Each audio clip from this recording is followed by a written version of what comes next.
बिहार के बेरोजगार युवाओं के लिए एक बड़ी खुशखबरी है और खुशखबरी ये है कि अब आपको बाहर जाना नहीं पड़ेगा, बाहर जाकर मजदूरी नहीं करना पड़ेगा, किसी दूसरे राज्य में जाकर आपको ईंटा पत्थर नहीं उठाना पड़ेगा, क्योंकि अब बिहार में भी उद्योग लगेगा। बिहार में बड़ी बड़ी कंपनियां आकर इन्वेस्ट करेंगी और अब इसकी शुरुआत हो चुकी है। कल का दिन बिहार के लिए बेहद खास था, याद कर लीजिए 14 दिसंबर 2023 ये दिन आपके लिए बेहद खास रहा और इस दिन ग्लोबल इन्वेस्टर्स समिट रखा गया।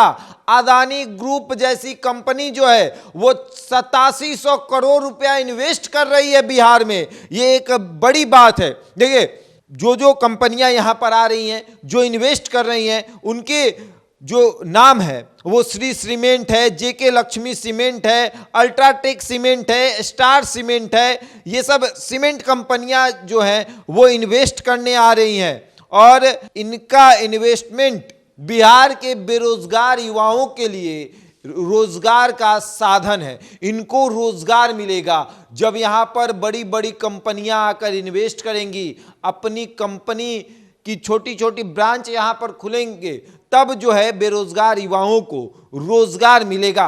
अदानी ग्रुप के जो डायरेक्टर प्रणव अदानी आए थे, उन्होंने नीतीश कुमार की खूब प्रशंसा की। उन्होंने कहा कि बिहार में हम 8700 करोड़ रुपया इन्वेस्ट करने वाले हैं और पटना समेत पूर्णिया, बेगूसराय, दरभंगा, समस्तीपुर, किशनगंज और अररिया में खुलेंगे वेयर हाउस भी खोले जाएंगे, गोदाम खोले जा रहे हैं। पटना में 1500 एकड़ में गोदाम खोले जाएंगे, इसमें लागत लगेगा आपको 1200 करोड़। पूर्णिया, बेगूसराय, दरभंगा, समस्तीपुर, किशनगंज और अररिया में गोदाम खोले जाएंगे। इसमें निवेश होगा करीब 960 करोड़। वहीं गैस डिस्ट्रीब्यूशन जो है गया और नालंदा में होगा, 200 करोड़ का इन्वेस्टमेंट है। वहीं पेंडिंग प्रोसेसिंग यूनिट जो है वो सहरसा में हो गया, इसका निवेश जो है वो 800 करोड़ का है। वहीं सीमेंट भी होगा आपको गया और नालंदा में, और सासाराम में भी सीमेंट की जो फैक्ट्रियां हैं वो लगेंगी, वो उसमें निवेश होगा आपको 2500 करोड़।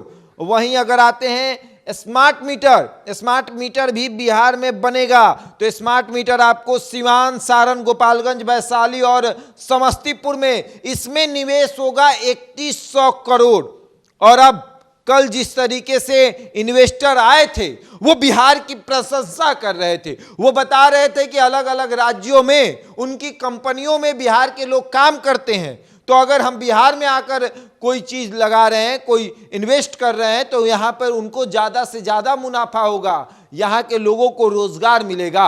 और अब नीतीश कुमार ने जो कहा था कि हम 10 लाख नौकरी और 10 लाख रोजगार की व्यवस्था करेंगे, अब रोजगार आ रहा है बिहार में, इन्वेस्ट हो रहा है। बड़ी बड़ी कंपनियां कल आकर बता रही थी कि वो इन्वेस्ट करेंगी बिहार में। अब अदानी ग्रुप जैसी कंपनी 8700 करोड़ रुपया इन्वेस्ट करने वाली है, निवेश करेगी यहां पर। उसके बाद JK cement, star cement, Shree cement, ये सारी कंपनियां जो हैं वो आकर कहती हैं कि हम यहां पर इन्वेस्ट करेंगे।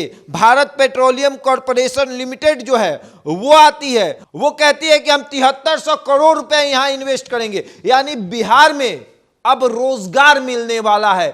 बिहार के युवाओं को अब कहीं जाने की जरूरत नहीं है। भारत ऊर्जा डिस्टिलरी जैसी जो संस्थान है वो कहती है कि हम इन्वेस्ट करेंगे बिहार में और बिहार के युवाओं को रोजगार देंगे। यानी बिहार में अब युवाओं को रोजगार मिलने वाला है। बिहार में हुई ग्लोबल इन्वेस्टमेंट समिट में सभी लोगों का यह मानना है कि यहां पर जो है रोजगार की जरूरत है। और अब देखिए जो निवेश की बात हो रही थी, जो कंपनियां निवेश करने की बात कर रही थी, वो कह रही हैं कि हम यहां पर निवेश करेंगे, हम यहां से रोजगार उत्पन्न करेंगे। और नीतीश कुमार भी कल बेहद खुश नजर आ रहे थे। वो लोगों से जब मिल रहे थे तब उनके चेहरे पर एक खुशी नजर आ रही थी, यानी कि वो चाह रहे थे कि बिहार में रोजगार आए और रोजगार आ चुका है। 2020 से अगर देखा जाए तो जिस तरीके से कंपनियां यहां नहीं थी, अब इन्वेस्टर आ रहे हैं, वो इन्वेस्ट करने की बात कर रहे हैं, और जब इन्वेस्ट करेंगे तब रोजगार मिलेगा, और जब रोजगार मिलेगा तब क्या होगा, तब बिहार के युवाओं को दूसरे राज्य जाने की जरूरत नहीं है, वो यहीं काम करेंगे, उनको यहीं रोजगार मिलेगा। और अब आगे देखिए क्या होता है, किस तरीके से और रोजगार के साधन बढ़ते हैं, किस तरीके से सरकारियां नौकरी मिलती हैं। यानी कि बिहार में रोजगार और नौकरी का भरमार है, बारिश हो रही है नौकरियों की और रोजगारों की। बहरहाल इस खबर में इतना ही, बने रहे हमारे साथ और देखते रहें द बिहारी टॉप।